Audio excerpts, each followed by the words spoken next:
First time astral projecting. Yo, what's up? It's someone that's someone, and welcome back to today's report.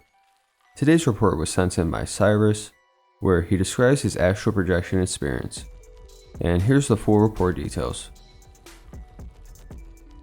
Alright, so here we are finally covering a report of astral projection. I've been meaning to get into more non-substance reports for a while now, beyond dreams that is.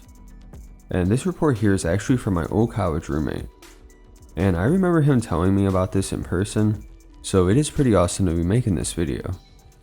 It's a great report with a lot of unique occurrences, and I'm sure many of you will enjoy it. So without further ado, let's dive right into this.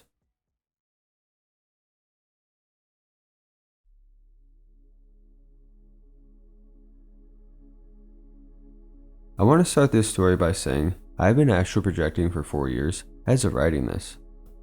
I did not use drugs in any way to aid my projection. This is my first experience astral projecting. However, I have experienced lucid dreaming before this incident.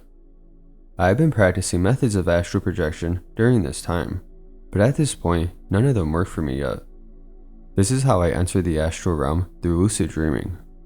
In my lucid dream, my best friend and I were shopping, and as we exited, my friend from college was there.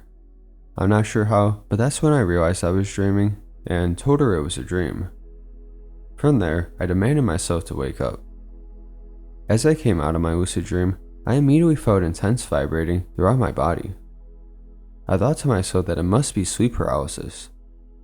Without much thought, I visualized myself rolling out of bed and popped out. I rolled out of my bed feeling very dizzy. I was reading a book at the time that talked about how if you feel disconnected from the projection, you should state that you want clarity. Remembering this tip, I demanded, "Clarity now." Walking out of my room, graffiti was all over the walls, taking the spot of my usual art. I also noticed my arcade machine had took place at the fish tank. I walked up the stairs and a mirror greeted me at the top. My body looked thin and vascular compared to my real body. Turning the corner, I looked at my parents' room, and on the bed, my dog, my sister's cat, and another small cat were on the bed. In unison, they started sitting down, spun around, and sat back down. Continuing my exploration of my astral house, I went to the fish tank by my dad's office and saw more fish than normal. I focused on our pufferfish. The tank looked vibrant and colorful, and the fish was skinnier and longer than normal. The light from the tank glistened on the fish in a way that was mesmerizing. I then decided to try flying. It was noticeably different from lucid dreaming. I flew through my sunroom's walls to the outside. It was dark, and in the street, there was a paper-thin wall of ice and snow on the hibernating trees.